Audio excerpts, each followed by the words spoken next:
nhớ rồng nó chả có gì nữa nó chìm nó liền tàng ở tên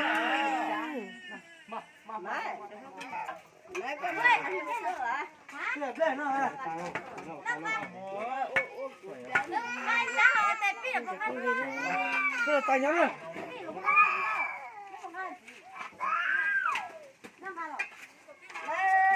tôi chỉ tên này tôi chỉ tên tôi năm đây là nó để năm đây đấy tôi nó rất không là cho tôi chỉ tên này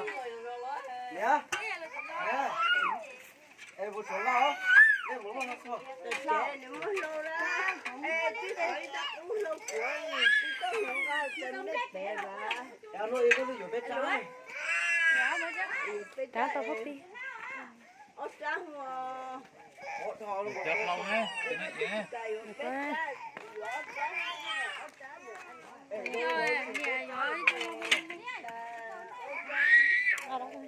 Mua lại chỉ đến mua lại. gặp hàng Nó.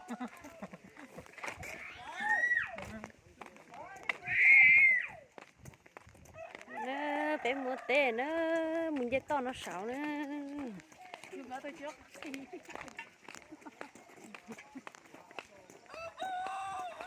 bây giờ nó là bố xảo nữa rồi nên rằng cái chấm lên nữa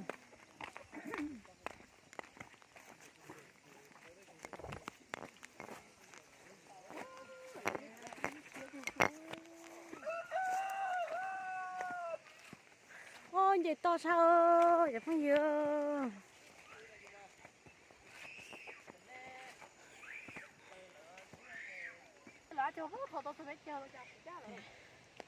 nó mở ra sọt tê thế xin nhìn vậy to chạy xa xa cần ngồi đi nữa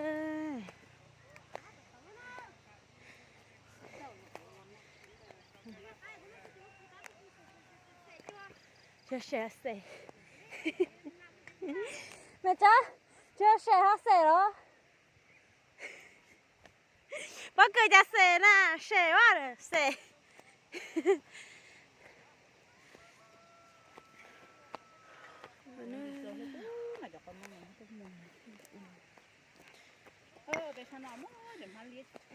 nhiều đấy bây giờ mang lên rồi khi rất cái khó nhỉ nhiều đấy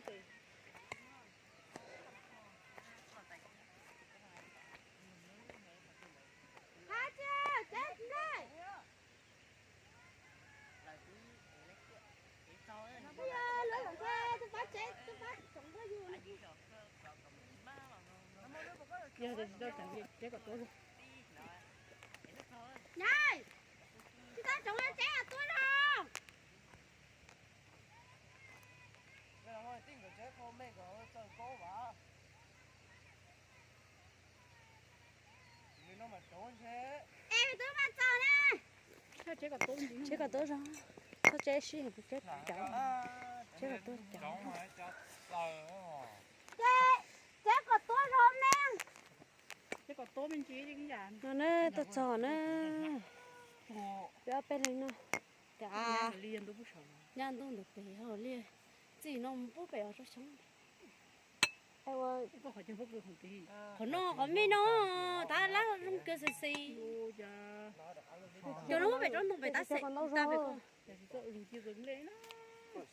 ủa tớ cho giống lên ta bây giờ tớ giống lên nó phá tớ chúng nó phá gì năm lít tao